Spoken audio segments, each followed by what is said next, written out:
kehendak Tuhan, jalan-jalan Tuhan. Roma 12 ayat 2 berkata, sehingga kita tahu apa yang baik, apa yang berkenan, dan apa yang sempurna. Dan karena lain saudaraku, kita semua diubahkan hari lepas hari semakin menjadi seperti Yesus, dari kemuliaan kepada kemuliaan yang semakin besar. Karena kita semua tahu saudaraku, di dalam dunia ini kita sebenarnya di tempatnya Tuhan, ada rencana Tuhan. Tetapi ada juga musuh di dunia ini, sehingga dalam hal itu Tuhan menghendaki kita lebih daripada orang yang menang. Oleh sebab itu biarlah firman Tuhan hari ini, saudaraku, sampai di hati kita semua menjadi seperti tanah yang subur. Tidak ada yang kembali kosong dalam berbuah, lalu kita praktekkan dan membuat kita lebih daripada orang yang menang. Saudaraku, kita memang harus melawan arus kalau hidup di dunia ini. Kalau saudara, kalau di sungai, amat enak kalau kita ikut arus, lanjut. Tetapi kalau mulai melawan arus, harus ada yang kita kerjakan. Harus ada yang kita korbankan. Paling sedikit tenaga kita, dan harus ada usaha kita, dan harus ada ketetapan hati untuk menang, untuk tidak hanyut. Haleluya. Tuhan sudah berjanji kita ini lebih dari orang yang menang. Dari kemarin kita dengan rendah hati belajar firman Tuhan dan ini, biarlah kita semuanya menerima kegenapan kehendak Tuhan dalam hidup kita. Orang-orang yang bergerak dari kemuliaan kepada kemuliaan yang lebih besar, dari kemenangan kepada kemenangan yang lebih besar, dari kekudusan kepada kekudusan yang lebih besar lagi. Haleluya. Saya suka menceritakan, saya sudah lupa apakah saya sudah menceritakan dari papan kabar ini. Kalau sudah, tidak apa kita ulangi. Dan kalau belum, saudaraku, sama-sama kita belajar. Sebenarnya kita kalau mengikut Tuhan ini, banyak orang berpikir karena dikatakan Tuhan Yesus baik dan memberikan kita hidup berkelimpahan, maka orang-orang mempunyai pola pikir, ya, konotasinya itu hidup mengikut Tuhan seperti naik kapal pesiar. Sudah tahu kapal pesiar? Di dalamnya ada kolam renang, ada tempat minum, ya, ada orang nari-nari, dari poco-poco, apalah itu, ya. Nah, dan sebagainya, pokoknya senang, selalu senang. Makanya kita nyanyi senang, selalu senang. Oi. Tetapi saudaraku, memang ada juga hal yang tapi tidak selamanya. Yang jelas saudaraku, kita bukan naik kapal pesiar, sesungguhnya kita naik kapal perang untuk siap berperang seumur hidup kita. Efesus 6 berkata, saudaraku, lawan kita itu bukan darah dan daging, bukan manusia. Siapa lawan kita? Setan dan iblis ada lawan kita. Haleluya. Kenapa? Jangan kita memang tidak ada dikatakan, kalau engkau mengikut Yesus, maka engkau naik kapal perang. Kalau engkau mengikut setan, maka engkau akan naik kapal perompak. Tidak ada dikasih. Tetapi dari firman Tuhan kita bisa, ya, mengilustrasikannya seperti itu supaya mudah kita mengerti.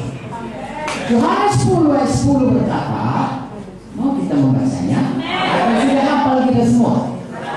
Iya, saya rasa sudah hafal ini Yohanes 10. Saya suka kali ini. Begitu saya selamat, gembira kali saya lihat ayat ini.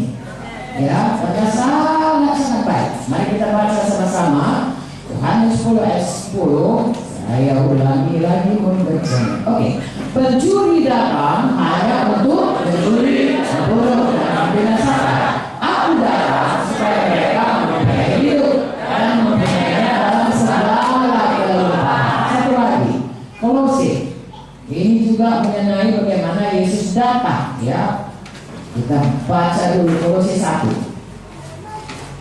Efesus, Galatia, Efesus, Filipi, lalu Kolose 1, ya. Ayat 13. Ia telah melepaskan kita dari kuasa kegelapan dan memindahkan kita ke dalam kerajaan anak-anak yang terkasih. Haleluya. Disambung dalam Dia kita memiliki penebusan kita, yaitu pengampunan dosa. Amin. 2 Timotius 2 saudara tahu, yaitu ajarkanlah apa yang kuajarkan padamu, Haleluya. Dan hendaklah kita dalam mengikuti Yesus kalau menjadi murid sebagai prajurit, sebagai atlet, dan sebagai petani. Ya, prajurit itu ada komandannya. Dan kerja kita sebagai prajurit Kristus hanya menyenangkan komandan, mematuhi komandan. Apa katanya? Amin. Langsung kerjakan. Itulah dia anak-anak Tuhan. Jadi kembali kepada kapal perang dan kapal perompak. Ya, jadi kapal perompak ini komandannya atau nakodanya setan. Karena kerjanya mencuri, membunuh, membinasakan. Satu lagi kerjanya bapak pendusta. Itulah kerja setan. Jadi kalau kita belum selamat, ini sekarang saudara siapa yang sudah selamat? Cuma tangannya. Bagus, puji Tuhan. Dulu sebelum kita selamat, firman Tuhan berkata, setan itulah yang kita patuhi, hamba setan kita semua. Ya, kalau saya bicara gini suruh catat aja ayatnya ya. Nanti kalau saya baca nggak siap nanti. Ya, oke. Tadi ayatnya berapa? 2 Timotius 2, ya, sambung terus ke bawah 3, 4, ayat 5. Oke, sekarang kita masuk kepada, nah tadi ada lagi Efesus 6, ya, mulai ayat 10 sampai 18. Haleluya. Ya, mula-mula tadi Yohanes 10 ayat 10. Nanti sesudah kalau sudah catat, nanti sama lihat, ya, maka sudah tahu, oh dari sini dari kemari, dari sini kemari, dari sini kemari. Amin. Saya mau cerita sedikit, tapi nanti ingatkan saya. Nah, sekali Kak Joyce pergi khotbah di salah satu gereja di Pulau Jawa, ya, tidak etis untuk menyebutkannya, saudaraku. Lalu kemudian mereka itu setiap bulan ada seperti kuesioner, ya, kuesioner artinya kepada jemaat disuruh. Karena mereka tiap minggu, hampir tiap minggu, saya rasa pasti tiap minggu dapat selalu pengkhotbah tamu. Jadi dikatakan pengkhotbah tamu, dan pengkhotbah tamunya selalu dipanggil kalau enggak dari luar negeri, dari dalam negeri bertaraf internasional, ya, bukan cuma nasional, internasional, biasa di luar negeri semua berkhotbah. Jadi sebenarnya mereka itu kenal sama Pak Munti, tapi anak Pak Munti pun diciprat, ya. Ya, tapi saya percaya itu karena Tuhan memang murah Kak Joyce. Haleluya. Lalu dia ikutlah saudaraku berkhotbah 1, 2, 3, 4, 5. Dan khotbah kelima dia sudah mau pengsan. Tapi Tuhan mengurapinya. Kalau saudara akhir bulan keluarlah seperti kita berita imannya. Lalu dibuatlah nomor 1, nomor 2, nomor 3 selama sebulan itu. Siapa yang paling baik khotbahnya menurut jemaat? Nomor 1 Kak Joyce. Nomor 2 yang lain-lain lah, nggak usah saya sebut namanya. Saudara kan lihat dia muncul di TV selalu ada pemilihan caranya, ya. Tapi yang saya mau kasih tahu, kemudian salah seorang dari kawan-kawan mereka berkata sama Kak Joyce, wah Joyce, mintalah catatan khotbahmu sama Kak Joyce. Lalu Kak Joyce kasih segini aja cuma, ya, seperti saya lah sekarang ini, segini.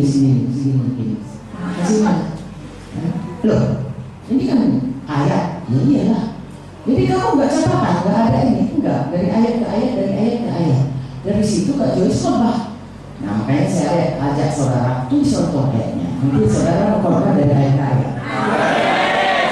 Haleluya.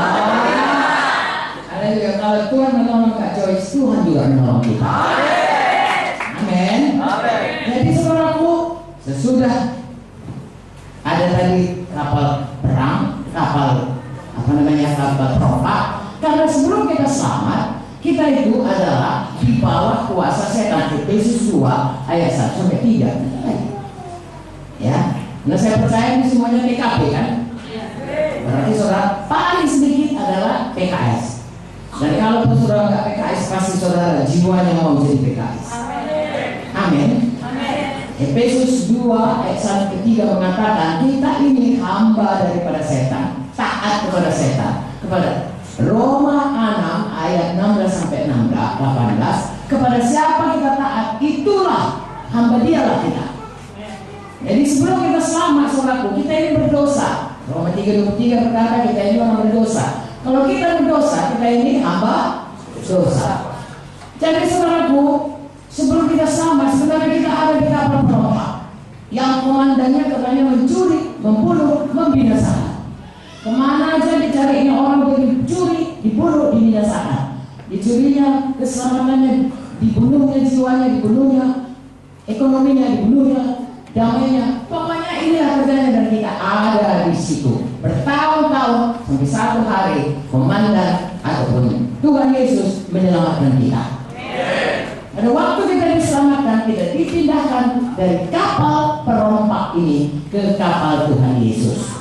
Kolose 1:13 berkata, kamu dipindahkan dari kerajaan gelap kepada kerajaan anaknya, kerajaan terang, kerajaan Tuhan Yesus, kerajaan sorga. Sampai di sini semua kita mengerti. Saudara bisa membayangkan saudara pindah, tidak lagi di bawah komandan yang kejam, yang kerjanya kalau saudara salah, enggak pun saudara salah, saudara dihancurkannya, ya ditipunya lagi saudara.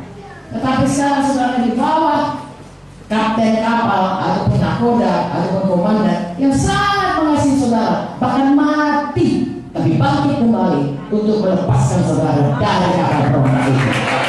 Haleluya. Namun kita membaca dalam Alkitab bahwasanya sesudah pun kita selamat, tadinya kita di sana pakai baju compang-camping. Katakanlah itu Tuhan berkata kebenaranmu adalah seperti kain kotor. Jadi pakaian kita itu compang-camping, perlu diganti dengan baju kebenaran Tuhan Yesus. Kadang-kadang saking biasa pakai baju compang-camping, senang pakai baju compang-camping itu. Padahal sudah dikawal Tuhan Yesus, perlu diubah. Di sana kita selalu ketakutan, selalu kalau dipanggil nama kita, katakanlah nama kita si Simanjunta itu berputar saudara. Ya, hidup lama kita khawatir, ya, tidak ada harapan, selalu di bawah tindasan kutuk dosa. Jadi kebiasaan itu kalau sudah pindah ke kapal perang harus berubah. Kita harus menjadi anak buah dari Tuhan Yesus, panggil perang, singa dari Yehuda, Tuhan. Kita harus berubah sesudah sampai di sana dan siap untuk berperang. Karena si kapal perompak itu bukan kalau sudah diambil, silakan ambillah Tuhan Yesus. Mana saudaraku? Dia masih berteriak sini, dipakai nyamiknya. Oh, isi juta, kalau masih menjuta sama kita. Ngapain kau di situ? Kan lebih enak di sini. Sini kau bisa narkobaan, situ dilarang sama Yesus. Sini kau suka-suka hati kau bisa menipu, bisa bohong. Situ mana bisa, kau harus jujur, kau harus bodoh kali kau. Kau harus kerja nih. Sini kau kan bisa senang-senang dan bisa foto-foto kau. Entah apa saja, diteriakkan di sini. Nah, bagi kita selaku seumur hidup, kita harus menang terhadap lawan yang mau menarik kita kembali keluar dari kapal, masuk kembali kepada kapal. Haleluya. Itu sebabnya Tuhan Yesus berkata, ya, Lukas 9:23. Apa kata Tuhan kalau mau mengikut Dia? Siapa yang ingat ayat ini?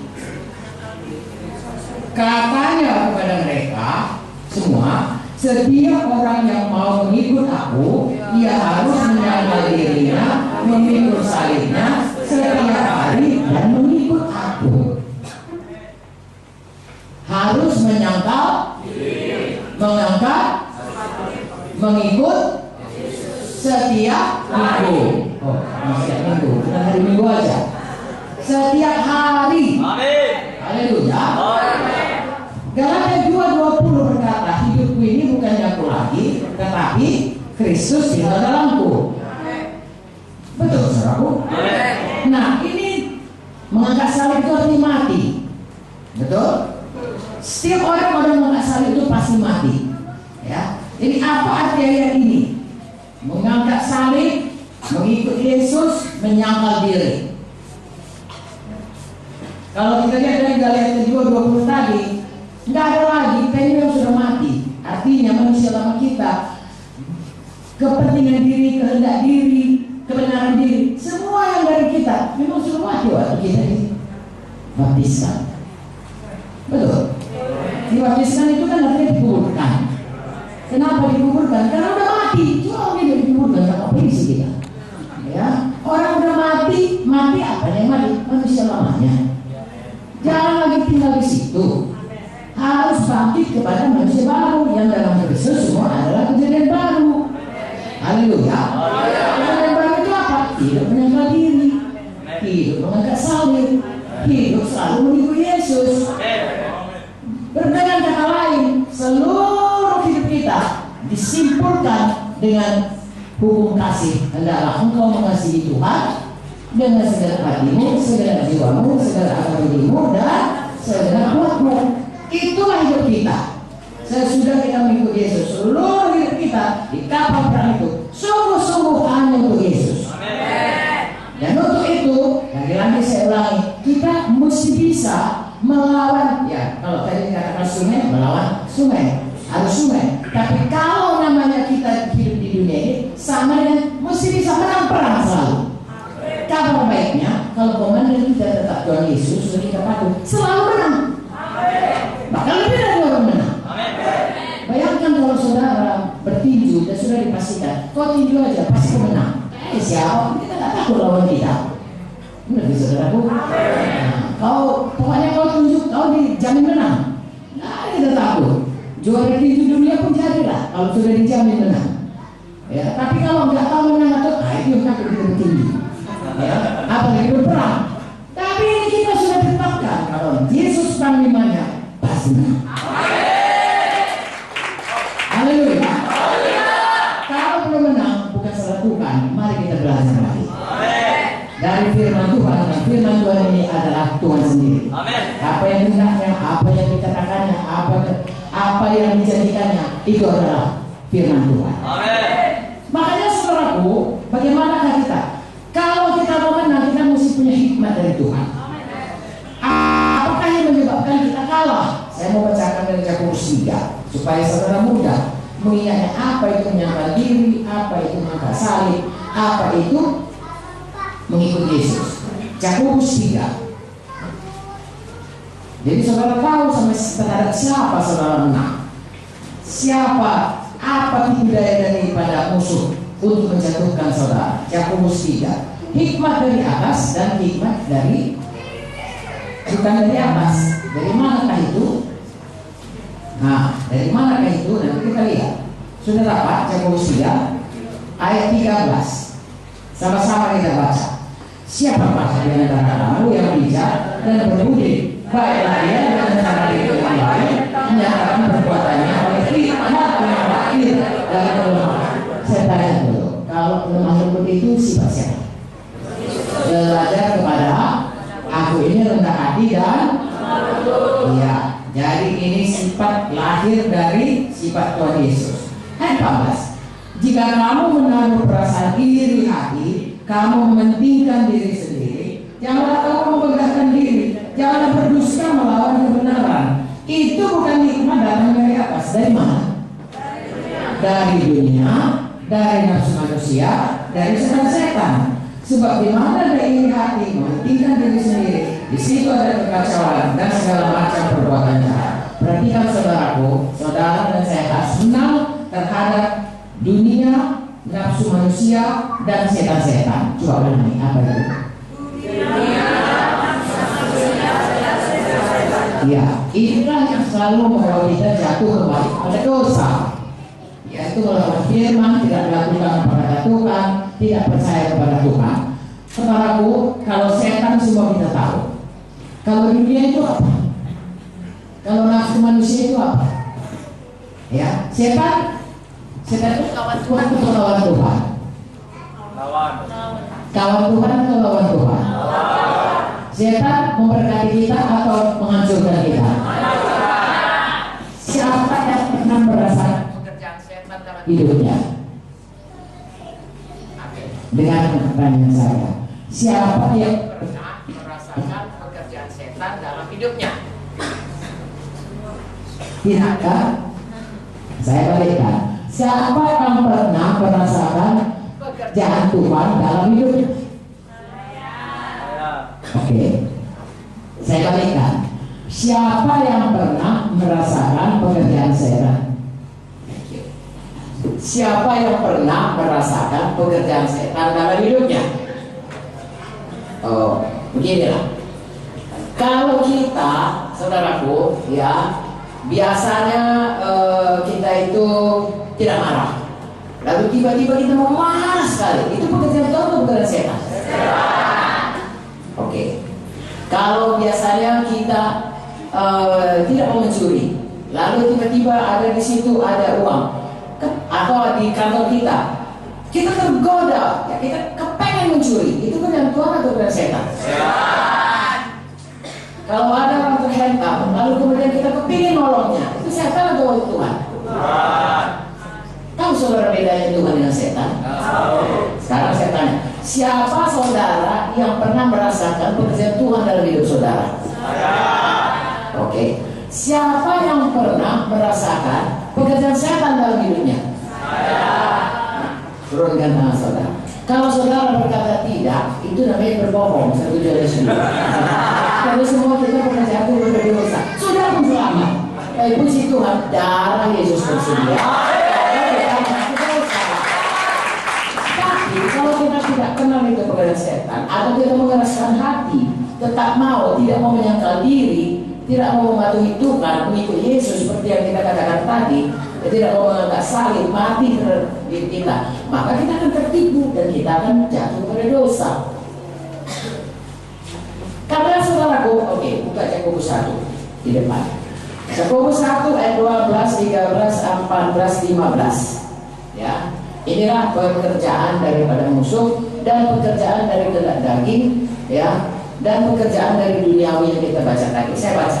Berbahagialah orang yang bertahan dalam pencobaan, sebab apabila dia sudah tahan uji, dia menerima mahkota kehidupan dijanjikan Allah kepada barang siapa yang mengasihi dia. Perhatikan, Tuhan mau kita mengasihi dia, Tuhan mau kita menang, tahan uji, Tuhan kasihkan kepada kita mahkota. Dan Tuhan katakan kita berbahagia. Di sepanjang hidup kita pasti bisa. Siapa yang mencobai kita? Kita baca di bawahnya.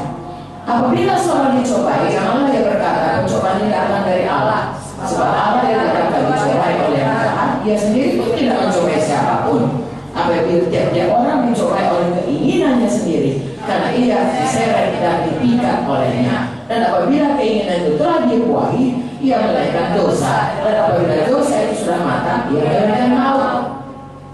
Tadi kita sudah baca bagaimana arus yang menarik kita. 1, setan, 2, duniawi, 3, kehendak daging. Ini bekerja sama ini. Siapa yang kerja nipu? Ya, kenapa kau mau ditokohinya? Marahlah kau, balaslah. Ditipunya saudara. Dia tidak bisa saudara memukul saudara, itu gak bisa. Dia menipu saudara, itu jatuh pada dosa. Sesudah saudara jatuh pada dosa, seperti dikatakan tadi, apabila keinginan itu, kemudian ada kehendak dari kita untuk marah, lalu dibuahi oleh perkataan setan, maka dia kemudian seperti seorang yang mengandung, ya. Terus bertambah besar, tidak digugurkan itu kandungan, maka dia akan melahirkan dosa. Dan kalau sudah cukup umurnya, melahirkan maut, karena dosa adalah maut. Harus bertobat sungguh-sungguh. Dan paling bagus, jangan dengar apa kata setan. Haleluya. Jadi kita lihat saudaraku, bagaimana setan itu mencobai. Tuhan tidak pernah mencobai. Siapa yang mencobai kita? Setan. Dan yang dicobanya keinginan daging kita. Di sini dikatakan. Karena kita punya keinginan daging, terseret, terpikat. Jangan mau terpikat oleh setan. Oleh tipu dayanya, oleh suaranya. Makanya saya katakan tadi, siapa yang tahu pekerjaan setan, siapa yang tahu pekerjaan manusia, pekerjaan Tuhan. Kalau kita tahu itu pekerjaan setan dan kita tahu itu bukan pekerjaan Tuhan, tolak. Dari mana kita tahu? Lagi-lagi, makanya hari ini kita belajar dari firman. Amin. Jadi 3 perkara ini saya mau terangkan. Kalau setan kita sudah tahu, kerjanya mencuri, membunuh, membinasakan. Dicurinya dari saudara, ya, dicurinya kesehatan saudara, udah pasti itu setan. Yang kedua duniawi. Apakah itu dunia? 1 Yohanes 2:15.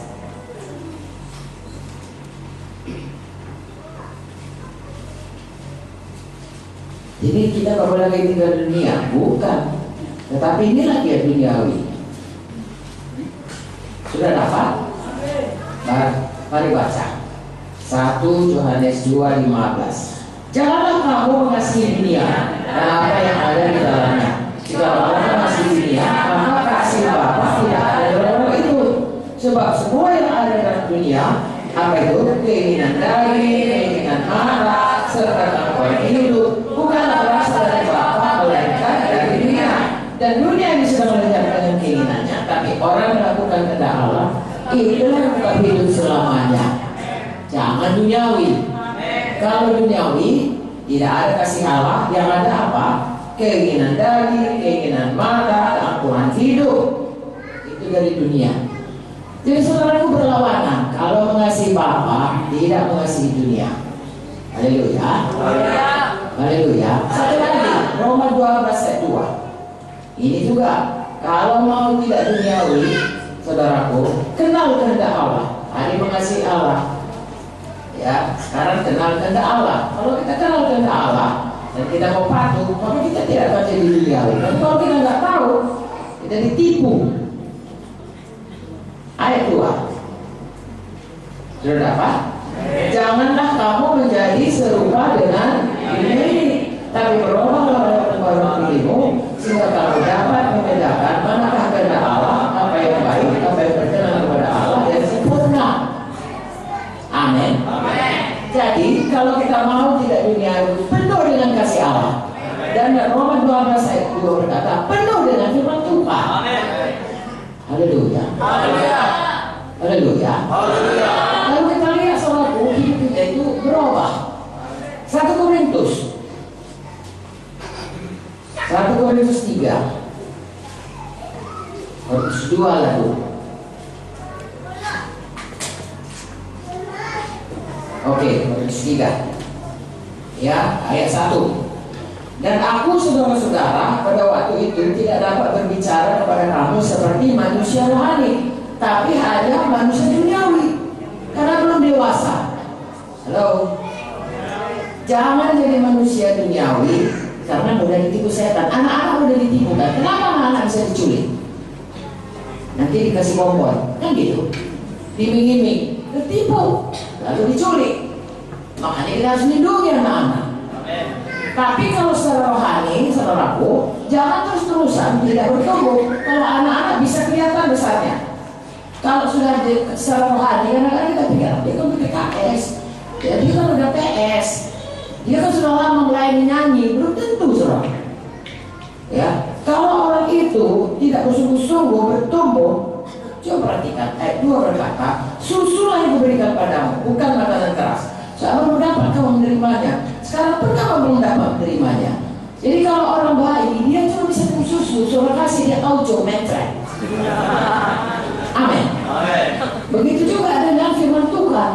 Dikasih dia mesti dikasih yang engkau akan berkati kalau kaya, engkau kesembuh kalau kau sakit, engkau akan bebas kalau kau narkoba. Kalau mulai kita katakan engkau harus hidup kudus, mulai kamu dia. Kau harus melayani, kamu dia. Makanan keras dia mau. Itulah manusia yang masih duniawi, bukan lamanya. Kemarin ada saya tanya anak Tuhan, berapa lama itu seseorang itu untuk bisa menjadi mulai kelihatan dewasa? Kalau kita manusia mudah melihatnya, kapan dewasa? Sudah mulai suaranya dari mana mereka? Tadi dia masih sudah orang lagi bunda. Kemana kau ini suku jauh? Udah lain suaranya, berubah. Dan sudah mulai berkumis, ya sudah mulai berjenggot. Dan kalau piaranya bisa begini sampai kemana? Wanita juga sudah mulai berpinggang. Ya. Nah, anak laki-laki perempuan sama aja saudara. Ya karena saya dokter anak, saya bisa cerita gitu. Dan kalau sudah mulai ada terjadi perubahan secara badani. Secara rohani, kadang-kadang sama pun umur rohaninya. Kalau anak-anak saudaraku, sesudah dia umurnya 12 tahun, 15 tahun masih ada laki-laki itu, ada yang salah. Karena secara rohani juga begitu. 10 tahun, 20 tahun, ya kita baca lagi Apa itu orang masih kanak-kanak? Dengarkan ayat 3. Karena kamu, tadi nggak bisa diajari ya, nggak bisa diajari yang rohani. Ayat 3. Karena kamu masih manusia duniawi, supaya di antara kamu ada iri hati, ada perselisihan. Bukankah hal itu menunjukkan bahwa kamu manusia duniawi? Kamu hidup secara manusiawi. Karena jika yang seorang berkata, aku pihak Paulus, aku pihak, yang lain berkata, aku golongan Apolos, bukankah hal itu menunjukkan bahwa kamu masih manusia duniawi? Bukan rohani. Apakah Apolos? Apakah Paulus? Pelayan Tuhan. Oleh yang jadi percaya masing-masing menurut jalan yang diberikan Tuhan, berkarya Tuhan. Aku menanam, Apolos menyiram, Tuhan yang memberi pertumbuhan. Apapun yang ada di sekarang ini, itu kerja Tuhan. Kalau saudara boleh berpihak ke sana, aku pihak si A, aku pihak si B, aku yang itu, aku yang ini, itu sudah masih anak-anak itu sudah. Apalagi dari hati, ada perselisihan. Ya, kenapa orang itu begini, nggak melayani? Iya, ya bertengkar. Harus bisa diselesaikan kalau mau dewasa. Amin. Tidak boleh iri hati. Kenapa dia diangkat? Aku diangkat. Saudaraku, dari Tuhan datang pengangkatan dia. Mau diapain pun Yusuf tetap jadi perdana menteri. Haleluya. Jadi saudaraku, kita melihat ada manusia duniawi seperti ini. Ada tanda-tandanya. Saya ulangi ya. Kalau manusia badani mudah kita mengerti. Saya itu umurnya Ustaz atau umur 2 tahun loh. Tahu kita. Tapi rohani tidak ngerti. Diri kita bukan kita nggak ngerti. Kita pikir, bukan kita pikir. Kebanyakan orang Kristen berpikir kalau menjadi orang Kristen datang kebaktian, kasih oleh, itu cukup. Tidak, saudaraku.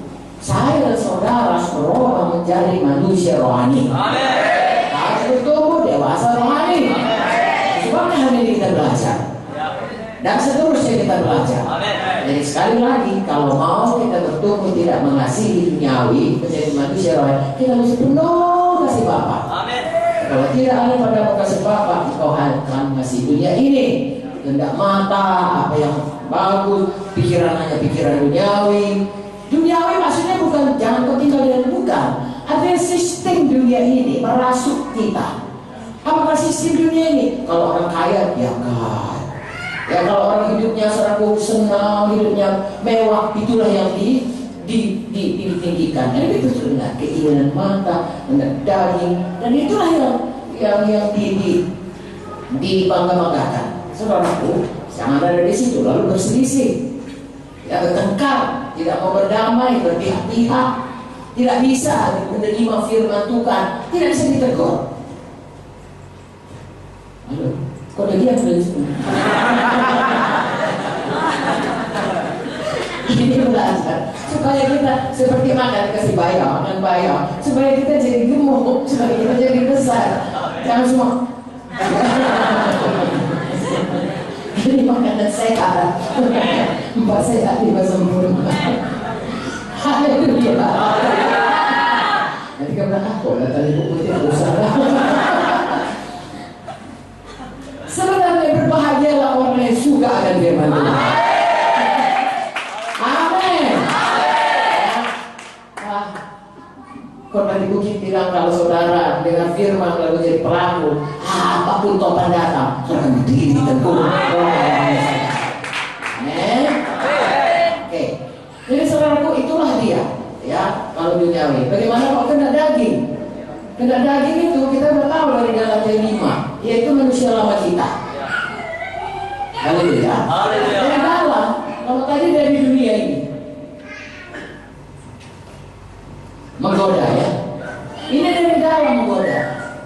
Keinginan untuk yang hukum 10 itu, keinginan untuk tidak menghormat ya kepada orang yang kita patut memberi hormat, pemimpin kita, orang tua kita, apalagi Tuhan. Ya, itu hukum kelima. Nomor 1 sampai nomor 4 itu saudaraku lebih parah lagi. Ya, yaitu tidak daging saudaraku, nggak peduli Tuhan. Pokoknya Tuhan melayani kita.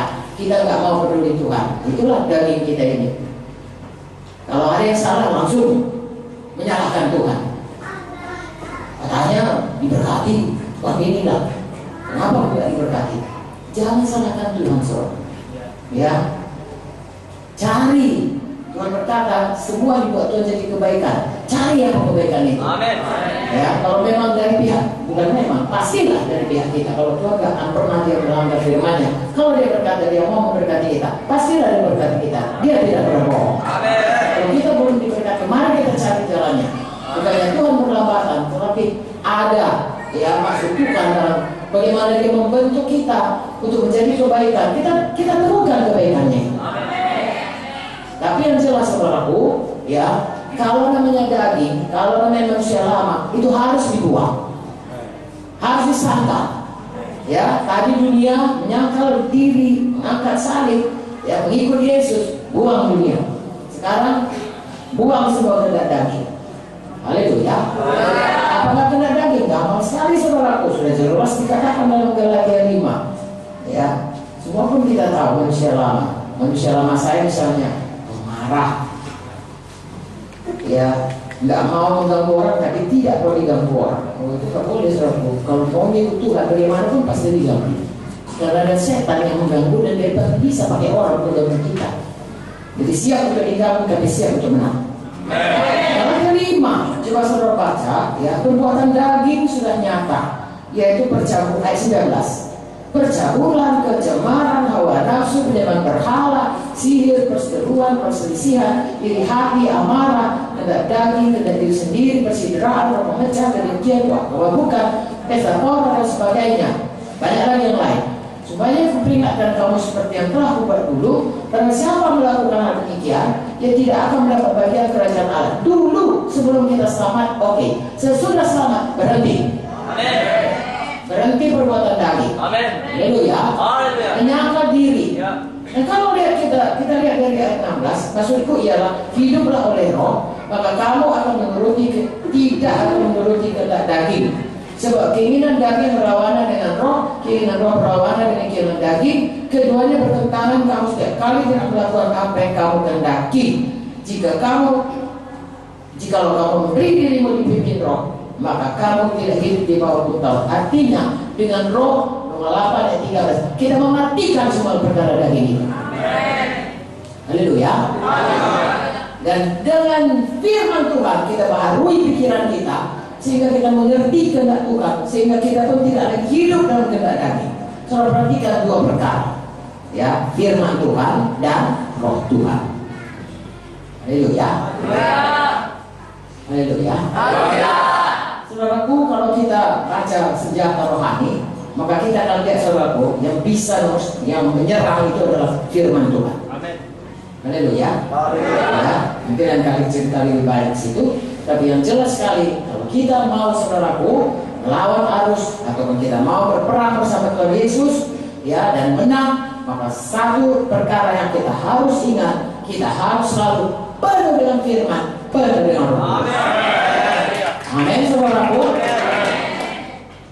Kolose 1, bukan. Kisah 1 ayat 8 berkata, kalau kita penuh Roh Kudus, kita penuh dengan kuasa. Ya.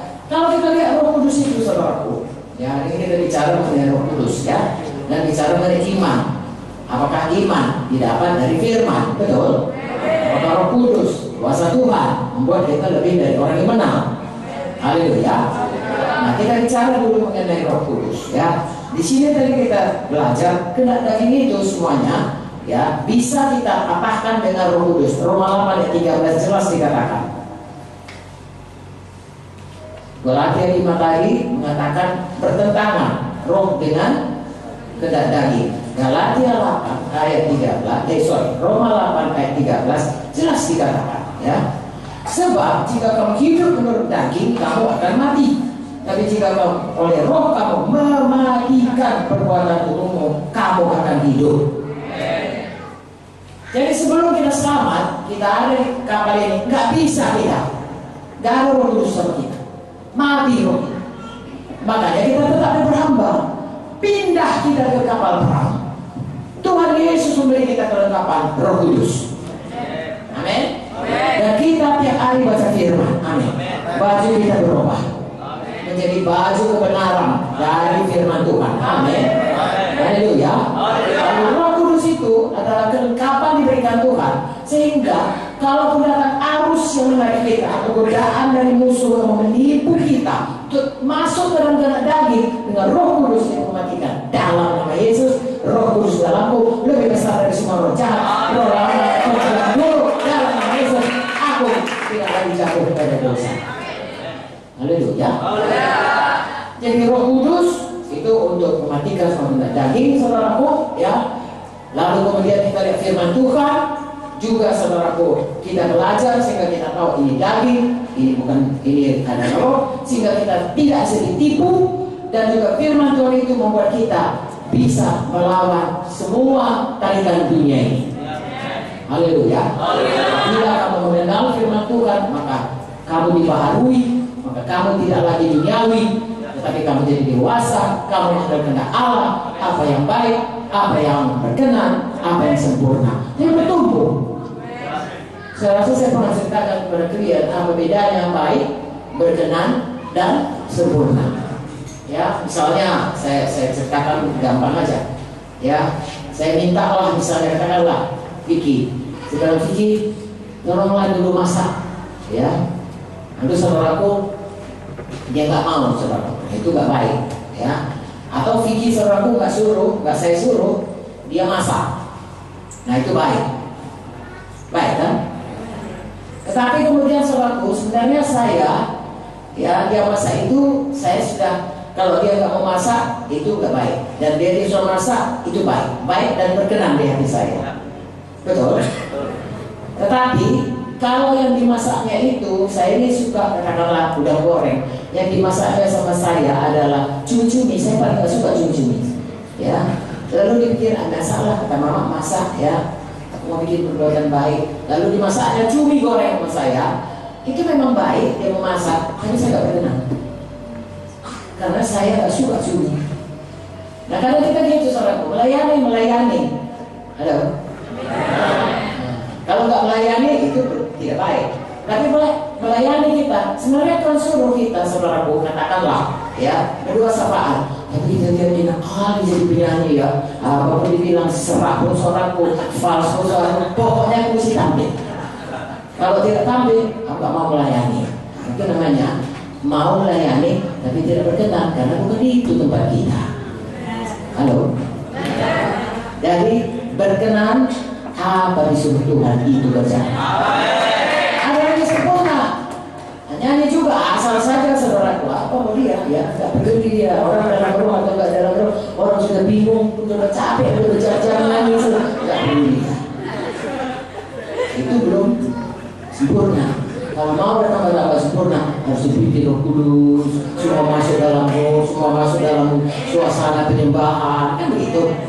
Nah, begitulah dia saudaraku, kita di dalam hidup ini. Kalau kita mau menjadi dewasa, itu harus kita kerjakan. Tidak boleh asal-asal saja rutinitas, karena banyak di antara orang Kristen datang ke gereja rutinitas. Pokoknya datang ke gereja, tidak absen, kasih kolektif, ya asal-asal kasih kolektif, kemudian pulang. Kalau ditanya, dia orang Kristen, tapi masih tetap juga dia duniawi dan mudah ditipu setan. Karena dia dalam hal seperti anak-anak dicobai, dia akan tertarik.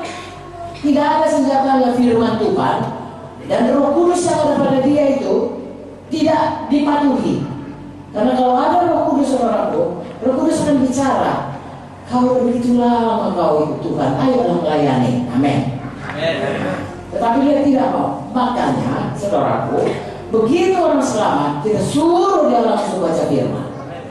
Jadi saya bicara kepada PKS, ya kenapa orang selamat langsung PKS diminta supaya dia baca firman Tuhan, setia kepada dia, setia PKS, supaya dia bisa bertumbuh. Begitu selamat dibaptis, minta penuh Roh Kudus, supaya oleh Roh dia mematikan semua anak dagingnya, betul-betul hidup baru, betul-betul bertumbuh dewasa rohani. Satu lagi saudaraku, dari firman Tuhan dia bisa tahu siapa dia dalam Tuhan, bisa mengalahkan tipu daya setan. Bagaimana mengalahkan tipu daya setan? Dengan firman. Tuhan Yesus mengalahkannya dengan firman. Telah bersurat. Dan kita sekarang, walaupun kita bukan Tuhan Yesus, dikasih Tuhan kuasa dalam nama Yesus. Mengusir setan dalam nama Yesus.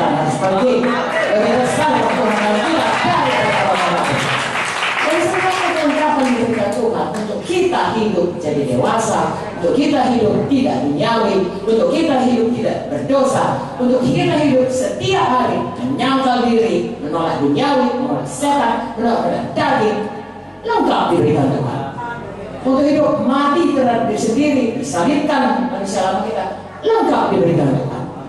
Untuk hidup sehari mengikut Yesus dengan sukacita, bersorak-sorai, damai sejahtera, apapun persoalan kita, Tuhan sebenarnya memberikan kepada kita lengkap kemenangannya. Haleluya. Sekali lagi kita memang hidup di dalam kapal perang. Kalau harus dikatakan kita hidup melawan arus dunia, karena kita nggak mau duniawi. Kita hidup melawan arus kehendak daging, karena kita tidak mau diseret dipikat oleh kehendak daging kita. Dan kita hidup melawan apa tipu daya setan, karena jangan biarkan dia menipu kita. Jangan beri kesempatan kepada setan. Haleluya. Nah, itulah dia teorinya. Ya, artinya itulah dia firman kebenarannya. Saya dan saudara harus merenungkannya siang dan malam dan harus menjadi pelaku firman seumur hidup. Mungkin hari ini kita bisa kalah, katakanlah dalam satu kehendak daging, katakanlah saya misalnya, ya, saya sudah berjanji untuk mematikan semua kemarahan. Satu waktu saya jatuh kepada kemarahan, saya bangun bangkit lagi, belajar lagi. Seperti anak-anak kalau belajar jalan, maka enggak langsung, ayo udah jalan dulu dari ke satu. Betul. Nah, kita pun ikut sakit tinggal kita. Kalau anda kita mulai saya mengalami video Vicky Joyce, kalau udah mulai jalan surat pegang, dia mau jalan terus, kita udah sakit tinggal kita. Begitulah kadang-kadang kita mengikuti Tuhan itu. Ya, pemimpin KKS sakit tinggalnya mengikuti anak-anak Tuhan jatuh bangun. Tapi akhirnya bisa juga jalan.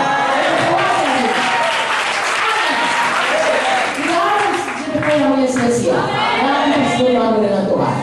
Yang tahu semua dan mahkota sudah disediakan oleh selalu diberikan kepada kita. Haleluya. Sahabat saudara, ingat baik-baik, karena hidup mungkin, karena firman Tuhan, bukan naik kapal pesiar, naik kapal perang. Tiap hari ada yang mesti kita lawan arus itu. Ya, kalau setan mau menipu, dalam nama Yesus. Kalau duniawi datang, kasih Allah firman Tuhan. Haleluya. Kalau semua kehendak daging serahku semuanya, Roh Kudus mematikan itu semuanya. Jangan dengan suara dari daging, ikut kehendak Roh. Haleluya. Baca Roh, kasih sukacita, damai sejahtera bersama. Lihat itu tiap hari bertumbuh dalam saudara. Kami kalau dulu mula-mula nanam pohon mangga, saudaraku, pohon mangga. Ya begitulah senangnya mangga itu berbuah, sedikitnya buahnya. Tiap hari kami ngopek. Ya, besar belum. Kadang-kadang saya bisa berbuah jatuh dia. Tapi kalau dia tambah besar senang sekali. Apalagi kalau dia sudah besar dan mulai kuning. Wah, rasanya betapa lezatnya. Beli pun murahnya misalnya, tapi yang sebiji itu seluruh keluarga menikmatinya. Ya betapa ini mangga kita. Mengapa saudaraku? Memang kita suka sesuatu yang bertumbuh, itu dari kita bertuah sama hati kita. Ya, kita suka anak kita kecil bertumbuh, sincok jadi besar. Kalau tetap juga nggak bisa. Kita sedihnya hari ini. Tapi secara rohani anak kita nggak sadar. PKS, semua saudara pelayan, apapun saudara, tolong anak iman saudara harus bertumbuh dengan baik. Banyak saudaraku yang harus berlawan, ya, harus tolong dia supaya menang melawan kehendak daging, menang melawan semua kehendak duniawi, menang semua yang melawan tipu daya setan. Tapi kita dulu, kita nggak bisa katakan saudaraku, kau menanglah kau, aku pula lah, tapi kau mesti menang. Ya kan, dia mengikut kita. Haleluya. Kau jangan rokok lah. Bapak kan dia, bapak itu sudah besar. Kan bisa nak saudara. Bagaimana pun tetap merokok. Ya, begereja semua, begereja. Mama bawa anak ke gereja. Dia baca Quran di rumah. Nggak ada mau. Kalaupun mau tidak sejahtera. Ya, kita sudah ditetapkan Tuhan selalu harus punya murid. Ya, Injil muridkan. Tidak pun PKS harus punya murid. Nah, orang yang diselamatkan itulah telah menjadi salah satu mahkota kemuliaan. Haleluya. Jadi saudaraku, itu kita belajar bagaimana melawan arus dunia ini. bagaimana berperang melawan musuh, dan peperangan itu bukan kita yang melakukannya, Tuhan yang melakukannya di dalam kita dengan memberikan kepada kita Roh Kudus dan memberikan kita firman-Nya. Bagian kita lah selalu mematuhi firman-Nya, percaya pada firman-Nya, dan mematuhi Roh Kudus. Itu makanya saya katakan selalu 3P minimum, yaitu percaya, patuh kepada firman, dan penuh Roh Kudus, dipimpin Roh Kudus. Kalau saudara lakukan itu, saya percaya saudaraku, bagaimanapun kuatnya arus, saudara bisa saudaraku lebih dari orang yang menang. Haleluya. Jangan kecil hati kalau misalnya satu kali kita jatuh. Tuhan itu pemurah, itu maka disediakannya firman Tuhan yang berkata, jika kita berdosa, saudaraku mengaku dosa, bertobat, darah Yesus menyucikan. Tapi jangan tetap di situ. Ya, ini sering diceritakan mengenai bedanya kambing dan domba dengan babi. Halo, siapa pernah melihat domba? Nggak pernah melihat domba. Oh, gambarnya lah. Siapa pernah melihat gambar domba? Ya. Bagaimana suara domba? Gitu ya. Nah, kalau suara babi?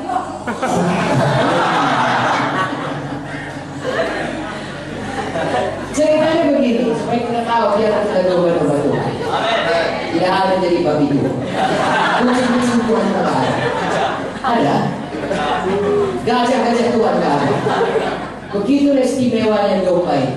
Singa ada, tapi bukan kita. Kita juga Amsal 48 orang benar berani seperti singa pun. Ya, mengapa? Yesus singa dari Cibuda. Kita anak-anaknya. Haleluya. Nah, sekarang cerita domba. Kalau domba itu dia binatang yang paling lemah, nggak punya sense akan arahan. Dia nggak tahu kalau nggak dituntun sama gembalanya, dia nggak tahu. Dia nggak kesana kemari jatuh ke jurang. Makanya dia perlu gembala.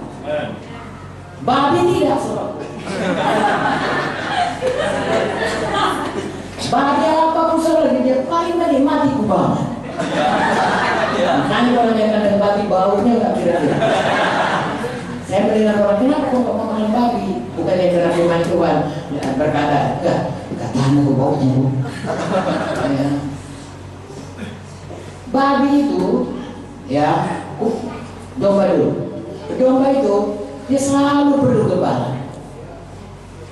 Kalau domba itu ada dulu dibeli Pak Munti domba untuk Gideon, itu anak-anak. Lalu di sini rumah, lalu ada halaman, di sebelahnya ada tempat orang mengangon domba. Kawannya itu di situ, dia mau pergi sama kawannya karena sudah dibeli jadi dipisahkan. Hanya tinggal keluar dari pagar masuk ke sebelah. Nggak tahu dia hanya itu aja karena gembala yang lama ada di situ. Itu saja kerjanya. Kami bukan pula gembala yang baik. Gembala yang baik kan kasih rumput atau bagaimana bahwa kami kasih nasi. Kalau ada daun itu kasih daun itu. Kalau kamu masak santi aku udah masak. Akhirnya dia mencet. Betul. Kami kasih obat emosi. Tambah marah mencet. Sudah 3 hari di corner dia. Itulah dewan. Kenapa? Karena memang dia perlu gembala. Dia kan kodratnya domba. Ya, patuh sama gembala. Kami bukan gembala, kami sedang dua ya. Sedih juga kami urusan dengan segala upacara. Lalu saudaraku kalau babi, semua kita tahu. Disemprot, pakai air, disabun, disabun wangi, ambil parfum. Lalu dipakai baju, dikasih topi, kaos kaki, dan di dulu kita dikasih makan. Lalu kita pun mulai mencari untuk makanannya. Sila kita udah lari balik ke rumah. Percaya saudara? Itu kodratnya. Kodrat domba. Tidak suka kubangan, kita suka dong gembala kita. Jangan mau ditipu musuh. Haleluya. Kejadian baru kita hamba kebenaran, hamba Yesus. Jangan mau dengar arus yang menyeret kita untuk mengikut duniawi, untuk mengikut semuanya kehendak yang lama, apalagi mendengar tipu daya setan. Berhenti, mari manusia baru. Dan terus dibaharui menjadi seperti Yesus. Harus bagaimanapun kuatnya, kuasa Roh Kudus jangan dikuat.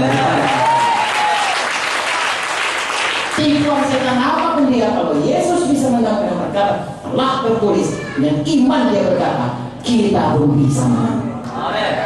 Haleluya. Saya masuk di sampah. Sampai di sini saudara dapat mengerti apa yang mau menipu kita, apa yang mau menyeret kita, dan bagaimana melawannya.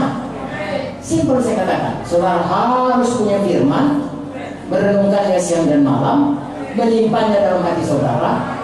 Ini seperti kita bicara begini ya. Perumpamaan benih berkata, kalau kita mendengar firman, bukan sekarang ini saja, kapan saja. Kalau kita membaca, atau kita katakanlah TKP, atau kita kebaktian minggu, kapan aja. Kalau firman ini seperti benih ditabur, ya, saudara baca Matius 13 dan paralelnya di Markus, di Lukas, dikatakan kita harus mau mendengarnya. Halo? Menyambutnya. Jangan tolak. Halo? Mengerti. Jangan biarkan nggak mengerti. Saudara kalau mau konten tinggi di sekolah, kan saudara ngerti dulu itu matematika itu. Ngerti dulu itu apa yang diajarkan dulu. Kalau saudara bisa konten tinggi. Kalau saudara apa kata guru, apa kata mereka jadi mulai. Tak akan pernah saudara jadi juara. Terus dengarkan baik-baik. Lebih lagi firman Tuhan yang membawa kehidupan kepada kita. Harus mengerti, harus menyambutnya, harus percaya dan menyimpan dalam hati dan menjadi pelaku dengan setia. Bertekun. Maka dia berbuah 100 kali, 60 kali, 30 kali. Itu yang harus kita lakukan dengan firman Tuhan itu. Dan pada waktu diperlukan untuk melawan, untuk berperang seperti dengan musuh yang menipu, seperti pedang roh, Tuhan Yesus berkata, tidak. Dalam nama Yesus, firman Tuhan berkata, aku tidak akan mati, aku akan hidup oleh pilih Yesus. Kalau sakit, haleluya. Kau akan gagal, tidak. Aku sungguh-sungguh dengar firman Tuhan, lakukannya. Tuhan berkata, dia akan mengangkat aku selalu di atas segala bangsa. Aku akan berhasil, tidak akan turun, aku akan naik, tidak akan turun. Haleluya. Yang melakukan Roh Tuhan dalam kita, saudara biasakan selalu basah. Tapi jangan naik angkot namanya. Oke. Jangan naik oke begitu naik aku turun.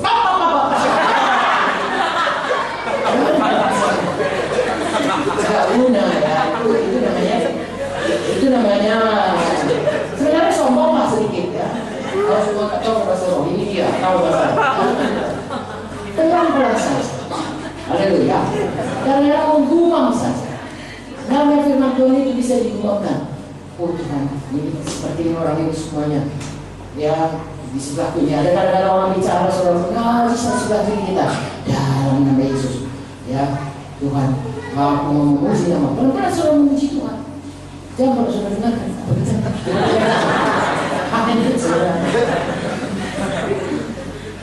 Tahu saudara di negara dunia ini yang paling suka infotainment kita. Makanya paling banyak ini ya medsos di Indonesia. Karena itu memang bisa jatuh. Saya nggak berkata medsos itu benar daging, tapi seperti tadi ada arusnya. Makanya mesti punya hikmat Tuhan. Dan Roh Kudus itu adalah roh hikmat. Tahu saudara apa Roh Kudus itu? Supaya saudara menang. Bukan hanya mengusir setan ya. Bukan hanya kalau diurapi. Ya, kemarin saudara sudah pernah di sini diucapkan oleh Kak Joyce mengenai roh keberanian, roh ketekunan ya. Kaleb. Itu juga. Coba buka Yesaya 11. Kayak saudara, ini perjanjian lama nih. Apalagi perjanjian baru jauh lebih baik dari perjanjian lama. Yesaya 11 saja mengatakan inilah dia roh Tuhan. Ayat 1, sebuah tunas akan keluar dari tubuh Isai, dan tahun akan tumbuh dari pangkal yang berbuah. Roh Tuhan akan ada padanya. Oke, apakah itu? Roh hikmat dan pengertian, roh nasihat dan keperkasaan, roh pengenalan dan takut akan Tuhan. Ya, kesenangannya ialah takut akan Tuhan. Inilah yang dibawa Roh Kudus dalam kita. Perkasa, berhikmat, kenal Tuhan, bisa dinasihati, takut akan Tuhan. Haleluya. Kalau saudara baca lagi, saudara Yesaya 36, maka dikatakan Roh Tuhan itu membaharui hati kita sehingga kita patuh kepada Tuhan, bisa melakukan kehendaknya, firman-Nya. Ya, Yesaya 36 ayat 26-27. Kamu akan kuberikan hati yang baru, roh yang baru dalam hatimu. Aku akan menjauhkan dari tubuhmu hati yang keras, kuberikan kepada hati yang taat. Rohku akan kuberikan di dalam hatimu. Aku akan membuat kamu hidup menurut segala ketetapanku, tetap berpegang pada peraturan-peraturanku dan melakukannya. Jadi bisa semua menjadi pelaku firman. Roh Kudus dalam kita itu membuat kita bisa menjadi pelaku firman, bisa tenang. Haleluya.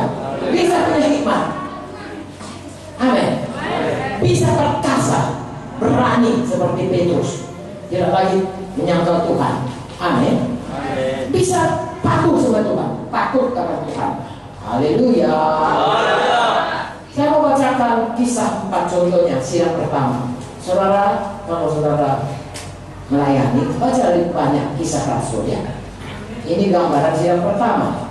Supaya saudara bisa seperti sidang jemaat sidang rasul ini, saudara menjadi orang yang selalu menyala-nyala bagi Tuhan. Tidak bisa dihentikan untuk perintah agung. Mari kita baca bagaimana orang sidang pertama ini, dia tidak bisa dikalahkan oleh apapun. Apapun aniaya, apapun ancaman, apapun bahaya, bahkan bahaya maut, kayak penjara, ya, apapun kata mahkamah agama, mereka tetap patuh kepada Tuhan. Mereka penuh Roh Kudus dan mereka ucapkan firman Tuhan, dan itu jadi kepada mereka. Haleluya. Mari kita baca dari ayat 23. Sesudah dilepaskan, kisah 4. Sesudah dilepaskan, pergilah Petrus dan Yohanes kepada teman-teman mereka, lalu menceritakan segala sesuatu yang dikatakan imam-imam kepala dan tua-tua kepada mereka.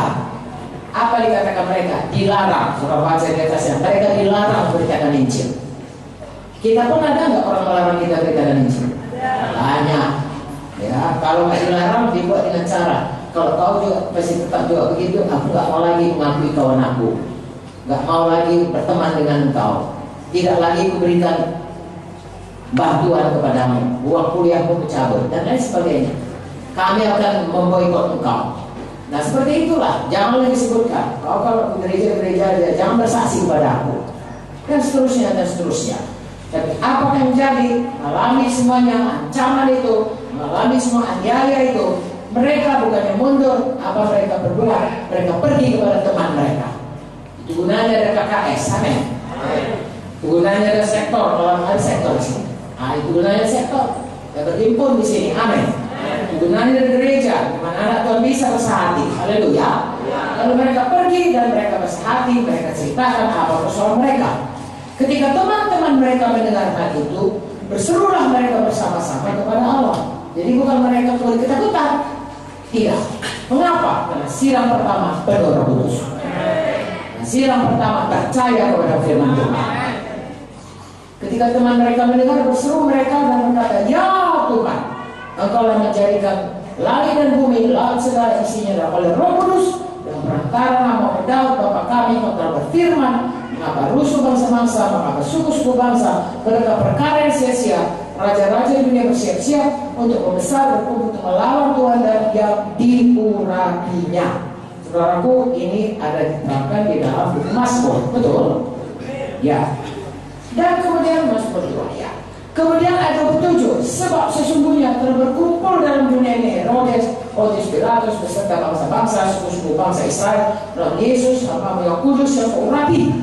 untuk melaksanakan segala sesuatu yang telah kau tentukan dari semula oleh kuasa dan kehendak-Mu. Maka sekarang, ya Tuhan, mereka tidak berkata, maka sekarang tolonglah kami Tuhan, jangan lagi ada aniaya. Tidak. Tolonglah kami Tuhan, takut kami Tuhan. Tidak. Apa yang dikatakan mereka? Sekarang Tuhan, mereka memiliki keberanian Roh Kudus. Amin.